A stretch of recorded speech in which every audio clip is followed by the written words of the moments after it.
What's up, everybody? Joe Brown here. This is the Heresy Financial Show, and today we are talking about Japan, who is the biggest buyer of U.S. Treasuries historically, but no longer is. In fact, they are now net sellers of U.S. Treasuries, which is very different than most economic hard times that we've experienced in the past. Most times they've been a buyer, which has helped out the United States fund some of these massive deficits. Not happening this time around. Ready? Let's dive in.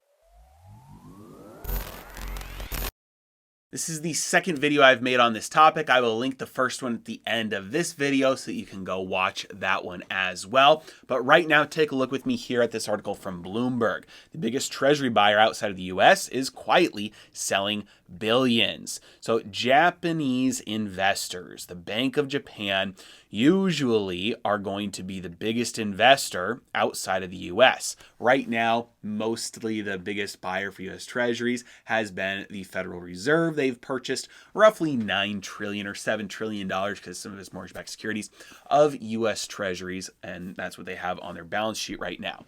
But Japan is no longer buying treasuries. In fact, they have sold almost $60 billion just over the past 3 months. Now, again, that's nothing compared to the $1.3 trillion stockpile, but direction and incentives matter far more than current rank. So if you want to know where something is headed in the future, it doesn't matter what the current status is. You have to look at direction and incentives and momentum. And so clearly, when in the past, they've been a big buyer, they've always accumulated, they've got a massive stockpile. That stockpile doesn't really say much about the future. What they've done is they've stopped, they've turned around, and they're now selling. That communicates far more about the future than the current size of their stockpile. And you can see here this chart of the Japanese yen versus the dollar has started plummeting. This is a big reason for the sell-off in U.S. Treasuries, because U.S. debt is becoming much more expensive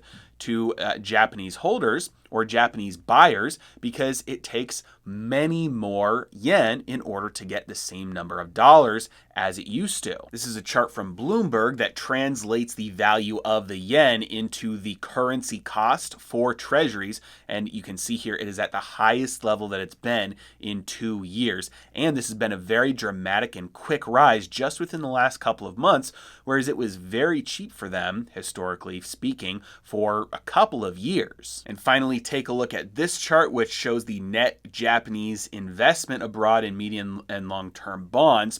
You can see that normally there's a lot of buying, but since the start of this year, all the action has been selling. And a lot of this has to do with market timing as well, with front-running the Fed. With everything coming out of the Fed's mouth right now being about raising interest rates, getting more aggressive in the future, and fighting inflation, that is going to push the value of bonds even lower as interest rates rise, because interest rates and bond prices are inversely correlated. So interest rates going up is going to push in the price of those bonds down. And so everybody's looking and saying, why would I be a buyer now when you're going to be able to buy at a lower price later with a higher yield later? So they're holding off, and people are right now net selling instead of buying. So with China looking for a way around U.S. sanctions, should that become an issue, and with the Federal Reserve now selling U.S. Treasuries off of its balance sheet, and with interest rates going up, along with the federal funds rate going up, and now Japan,